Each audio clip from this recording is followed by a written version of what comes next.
वक्रतुंड महाकाय सूर्यकोटि समप्रभा निर्विघ्नं कुरु मे देव सर्व कार्येषु सर्वदा। बोलिए गणपति भगवान की जय। मित्रों, सावन के कृष्ण पक्ष की चतुर्थी तिथि को गणेश जी की पूजा गजानन के रूप में करने का विधान है।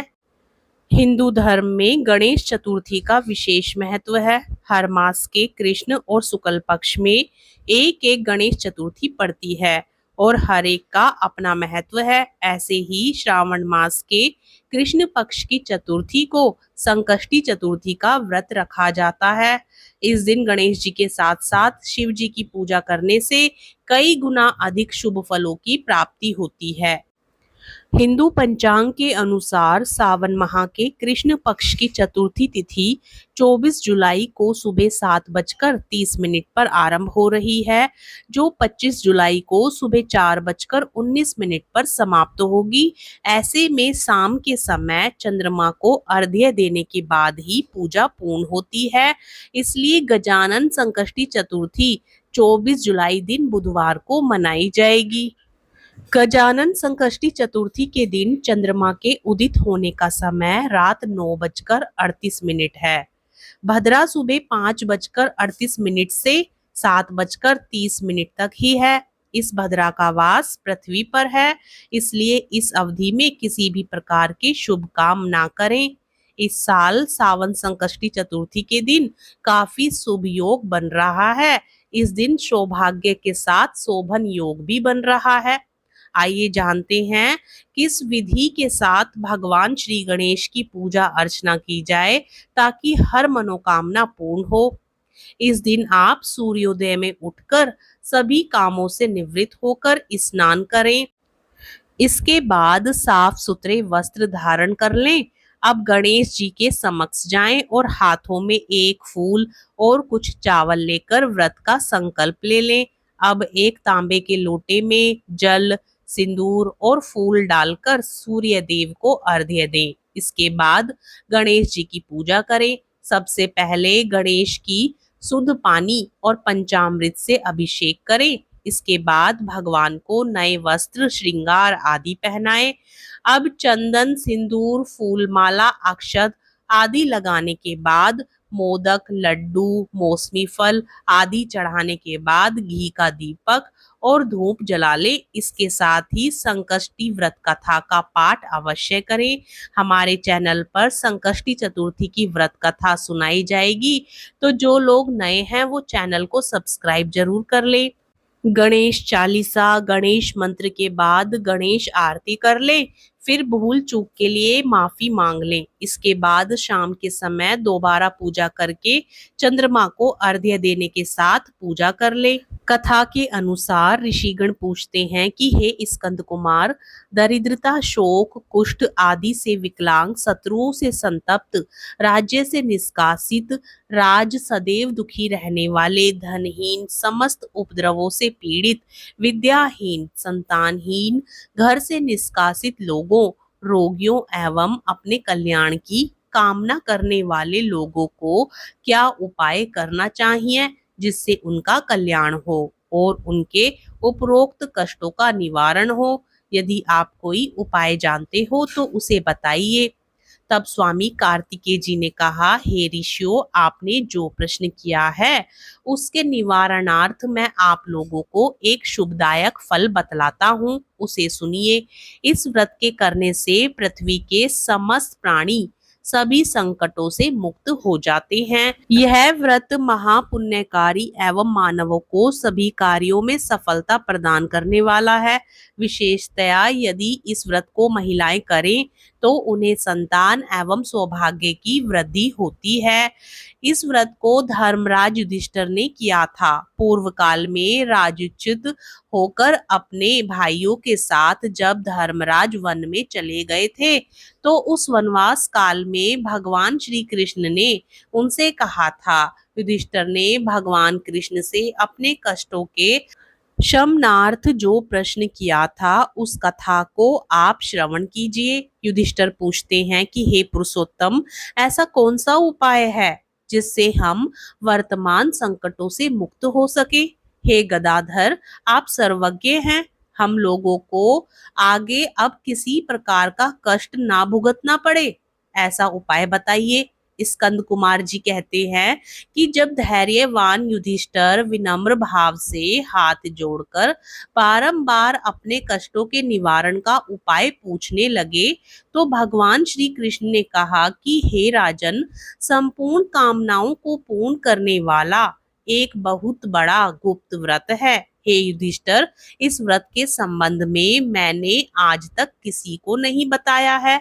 हे राजन, प्राचीन काल में सतयुग की बात है कि पर्वतराज हिमाचल की सुंदर कन्या पार्वती ने शंकर जी को पति रूप में प्राप्त करने के लिए गहन वन में जाकर कठोर तपस्या की, परंतु भगवान शिव प्रसन्न होकर प्रकट नहीं हुए। तब शैलतन्या पार्वती जी ने अनादिकाल से विद्यमान गणेश जी का स्मरण किया। गणेश जी को उसी क्षण प्रकट देखकर पार्वती जी ने पूछा कि मैंने कठोर दुर्लभ एवं लोमहर्षक तपस्या की, किंतु अपने प्रिय भगवान शिव को प्राप्त ना कर सकी। वह कष्ट विनाशक दिव्य व्रत जिसे नारद जी ने कहा है और जो आपका ही व्रत है, उस प्राचीन व्रत के तत्व को आप मुझसे कहिए। पार्वती जी की बात सुनकर तत्कालीन सिद्धिदाता गणेश जी उस कष्टनाशक शुभदायक व्रत का प्रेम से वर्णन करने लगे। गणेश जी ने कहा, हे अचल सुते, अत्यंत पुण्यकारी एवं समस्त कष्टनाशक व्रत को कीजिए। इसके करने से आपकी सभी आकांक्षाएं पूर्ण होंगी और जो व्यक्ति इस व्रत को करेंगे उन्हें भी सफलता मिलेगी। श्रावण के कृष्ण चतुर्थी की रात्रि में चंद्रोदय होने पर पूजन करना चाहिए। उस दिन मन में संकल्प करें कि जब तक चंद्रोदय नहीं होगा मैं निराहार रहूंगी, पहले गणेश पूजन करके ही भोजन करूंगी। मन में ऐसा निश्चय करना चाहिए। इसके बाद सफेद तिल के जल से स्नान करें, मेरा पूजन करें। यदि सामर्थ्यता हो तो प्रतिमास स्वर्ण की मूर्ति का पूजन करें। अपनी शक्ति के अनुसार सोने, चांदी, तांबे अथवा मिट्टी के कलश में जल भरकर उस पर गणेश जी की प्रतिमा स्थापित करें। मूर्ति कलश पर वस्त्राच्छादन करके अष्टदल कमल की आकृति बनाएं और उसी मूर्ति की स्थापना करें। तत्पश्चात षोडोपचार विधि से भक्ति पूर्वक पूजन करें। मूर्ति का ध्यान निम्न प्रकार से करें। हे लंबोदर, 4 भुजा वाले, 3 नेत्र वाले, लाल रंग वाले, हे नील वर्ण वाले, शोभा के भंडार, प्रसन्न मुख वाले गणेश जी, मैं आपका ध्यान करती हूँ। हे गजानन, मैं आपका आवाहन करती हूँ। हे विघ्नराज, आपको प्रणाम करती हूँ। यह आसन है। हे लंबोदर, यह आपके लिए पाद्य है। हे शंकर सुवन, यह आपके लिए अर्घ्य है। हे उमापुत्र, यह आपके स्नानार्थ जल है। हे वक्रतुंड, यह आपके लिए आचमनीय जल है। हे शूर्पकर्ण, यह आपके लिए वस्त्र है। हे सुशोभित, यह आपके लिए यज्ञोपवीत है। हे गणेश्वर, यह आपके लिए रोली चंदन है। हे विघ्न विनाशन, यह आपके लिए फूल है। हे विकट, यह आपके लिए धूप बत्ती है। हे वामन, यह आपके लिए दीपक है। हे सर्वदेव, यह आपके लिए लड्डू का नैवेद्य है। हे देव, यह आपके निमित्त फल है। हे विघ्नहर्ता, यह आपके निमित्त मेरा प्रणाम है। प्रणाम करने के बाद क्षमा प्रार्थना करें। इस प्रकार षोडोपचार रीति से पूजन करके नाना प्रकार के प्रसादों को बनाकर भगवान को भोग लगाएं। हे देवी, शुद्ध देशी घी में 15 लड्डू बनाएं। सर्वप्रथम भगवान को लड्डू अर्पित करके उसमें से 5 ब्राह्मणों को दे दें। अपने सामर्थ्यता के अनुसार दक्षिणा देकर चंद्रोदय होने पर भक्ति भाव से अर्घ्य दें। तदंतर 5 लड्डू का स्वयं भोजन करें। फिर हे देवी, तुम सब तिथियों में सर्वोत्तम हो, गणेश जी की परम प्रियतमा हो। हे चतुर्थी, हमारे द्वारा प्रदत्त अर्घ्य को ग्रहण करो, तुम्हें प्रणाम है। निम्न प्रकार से चंद्रमा को अर्घ्य प्रदान करें। क्षीर सागर से उत्पन्न हे लक्ष्मी के भाई, हे निशाकर, रोहिणी सहित हे शशि मेरे दिए हुए अर्घ्य को ग्रहण कीजिए। गणेश जी को इस प्रकार प्रणाम करें, हे लंबोदर, आप संपूर्ण इच्छाओं को पूर्ण करने वाले हैं, आपको प्रणाम है। हे समस्त विघ्नों के नाशक, आप मेरी अभिलाषाओं को पूर्ण करें। तत्पश्चात ब्राह्मण की प्रार्थना करें, हे द्विराज, आपको नमस्कार है, आप साक्षात देव स्वरूप हैं। गणेश जी प्रसन्नता के लिए हम आपको लड्डू समर्पित कर रहे हैं। आप हम दोनों का उद्धार करने के लिए दक्षिणा सहित इन 5 लड्डुओं को स्वीकार करें। हम आपको नमस्कार करते हैं। इसके बाद ब्राह्मण भोजन कराकर गणेश जी से प्रार्थना करें। यदि इन सब कार्यों के करने को शक्ति ना हो तो अपने भाई बंधुओं के साथ दही एवं पूजन में निवेदित पदार्थ का भोजन करें। प्रार्थना करके प्रतिमा का विसर्जन करें और अपने गुरु को अन्न वस्त्रादि एवं दक्षिणा के साथ मूर्ति दें। इस प्रकार से विसर्जन करें। हे देवों में श्रेष्ठ गणेश जी, आप अपने स्थान को प्रस्थान कीजिए एवं इस पूजा के फल को दीजिए। हे सुमुखी, इस प्रकार जीवन भर गणेश चतुर्थी का व्रत करना चाहिए। यदि जन्म भर ना कर सके तो 21 वर्ष तक करें।